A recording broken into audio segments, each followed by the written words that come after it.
The roar that shattered the dawn did not call warriors to battle. It warned the world that a choice had been made.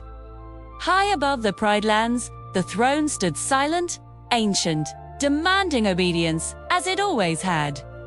For generations, it had been fed with loyalty, sacrifice, and blood. Yet on that morning, something different stirred beneath its shadow. Love had awakened, and the throne was afraid. He was born to rule, shaped by tradition before he learned his own name. Every sunrise brought lessons carved into his spirit. Lessons about power, balance, and the burden of command. He was taught that a king's heart belonged to the land, not to desire, not to hope, not to love. The throne demanded strength without hesitation, decisions without mercy. Who accepted this truth because it was easier than questioning the world that crowned him before he could choose. She came from beyond the borders, from lands where survival mattered more than legacy. Her life had been shaped by hunger, loss, and resilience. Where he had grown beneath Pride Rock's shadow, she had grown beneath open skies with no protection but her instincts. Her eyes carried stories of battles fought without banners, of nights endured without promises. She did not believe in thrones. She believed in hearts.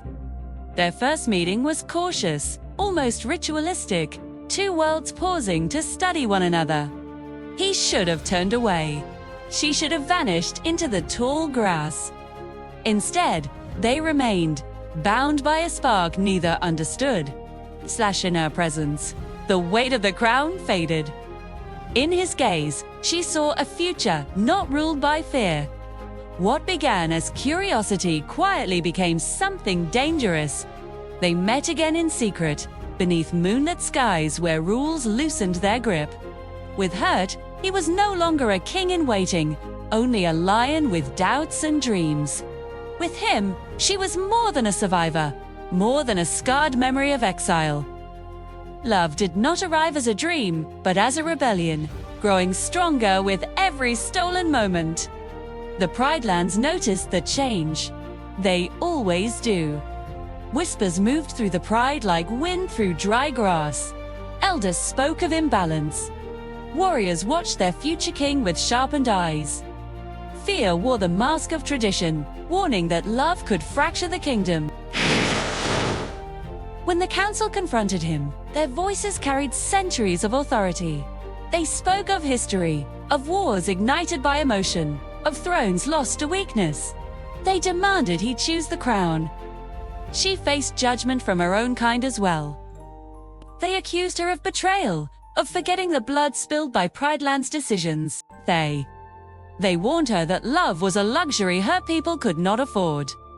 She listened, torn between loyalty and truth. But love had already chosen her, and she would not abandon it without a fight. The night love became known.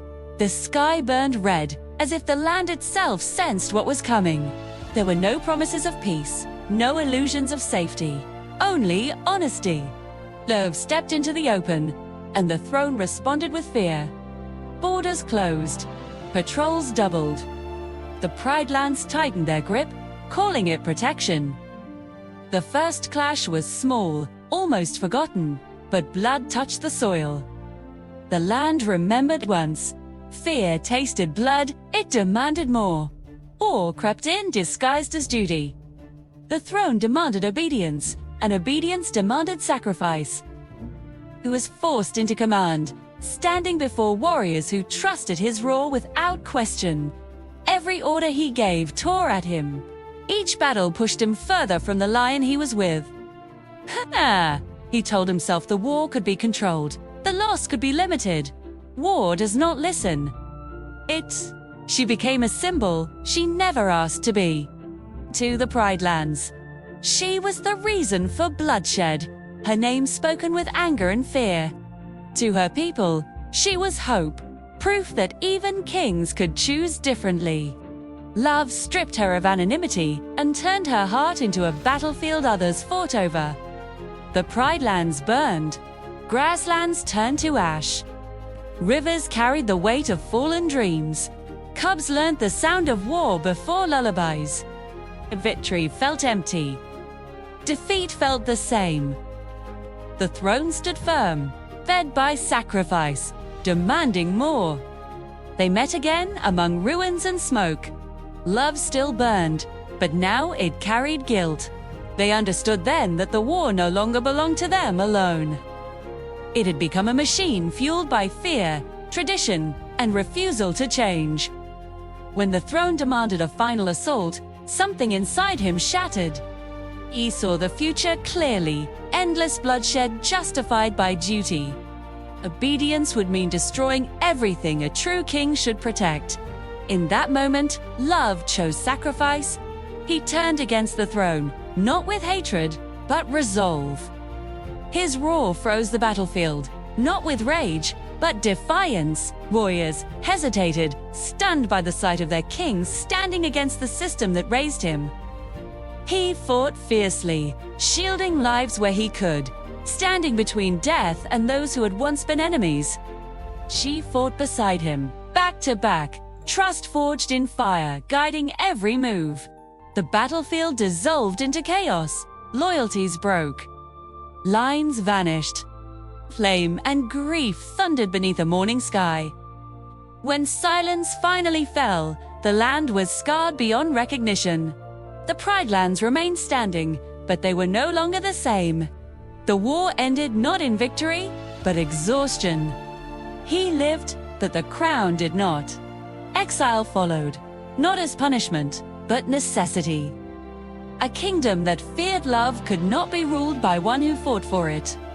She survived too, carrying loss and hope in equal measure. Together, they left the Pride Lands behind, not as fugitives, but as proof that love could challenge even the strongest thrones. Their story became legend, whispered through generations. A reminder that when the throne demands war, love may choose sacrifice, and in doing so, change the world forever.